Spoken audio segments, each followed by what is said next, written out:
Take out the two labs that are refining powder room site for Santa Blanca. Their loss will set back the cartel's cocaine production for months.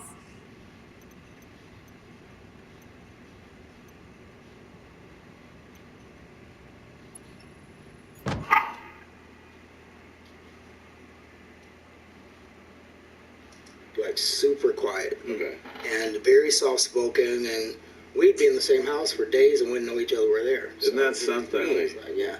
Well, he was probably freebasing. Oh, I think about it at the time. When did you start becoming aware of that whole thing, that there were drugs going on? I think when I remember he came to Peoria to visit one time, and I was probably 16, 17 in that area. And I remember seeing like a 5-pound bag of sugar. And I was like, that's like interesting. I've never seen a clear 5-pound bag of sugar before. Knife in it, yeah. And I think that's when you realize that. And I realized things were getting really bad. I know it was a week before my high school graduation. And he came to my graduation, and he was like really messed up, kind of out of his head a little bit. And then a week later was the burn incident. Oh, it was? Yeah. Okay. Okay, so yeah, that was kind of where he was really... Yeah. Did he clean up a bit after that? Cleaned up for a little bit. A little bit, right? Because I think, yeah, people think that he went sober after that, but it wasn't. No, he went sober for a little bit and then went back, you know. Yeah. Jeez, did people tell you any of the horrible jokes that were going around about that time? Oh, yes, I knew the jokes. I didn't Hear that himself? He addressed it. He had so good. He goes, yeah, I heard that motherfucker. Dude, that was so... Because everybody did that joke. Yeah, I know. When he did it on stage, everyone went, oh, fuck, I did that joke. Yeah. Oh, I just love the fucking bum who comes up and like, can I get a light? Can I get a line? Yeah. Yeah, I grew up watching it. I loved him. yeah. Obviously, he was able to take a lot of that and make it funny. Yeah. And do you consider yourself having that same kind of talent, if it isn't? Well, yeah, I'm talented in that aspect. It's just really difficult.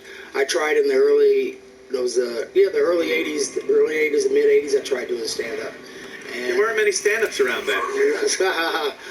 And it was horrible. Oh, God, everyone was a stand-up. There were 8,000 clubs and shows. Yeah. And finally, it got whittled down a little Yeah, bit. The fact that it got like Richard Pryor and George Carlin, and then it turned into every hack. Yeah.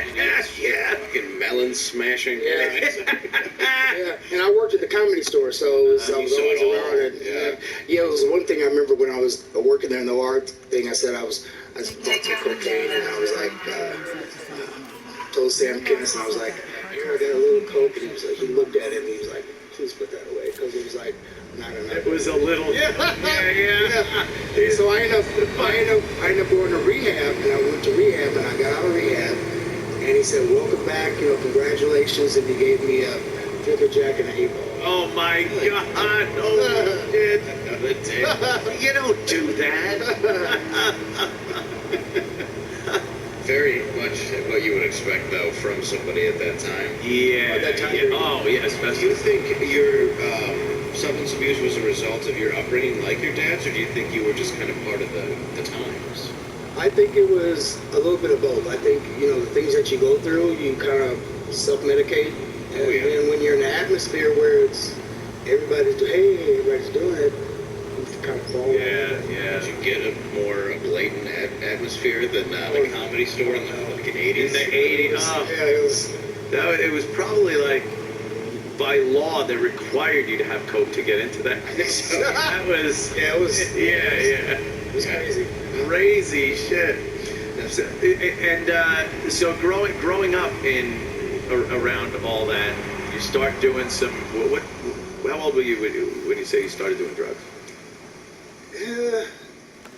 Around the time I was in the military, so probably about 19. Oh wow, that's kind of late. But that was for harder drugs. Oh, yeah. I was smoking joints when I was 11 and all that stuff at Flip Wilson's house when I was little. That's the first place I smoked a joint.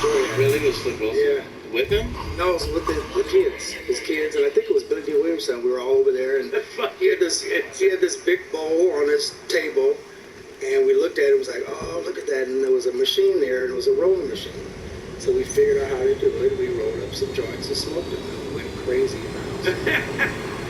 Everything sucks now. I'm in recovery too. I have for years, but just the days where just, how could you imagine just blow Flip Wilson with a bowl of pot? Flip Wilson. Yeah. Wilson's fucking animal. He had a few shows back when I was a kid. I remember. Yeah.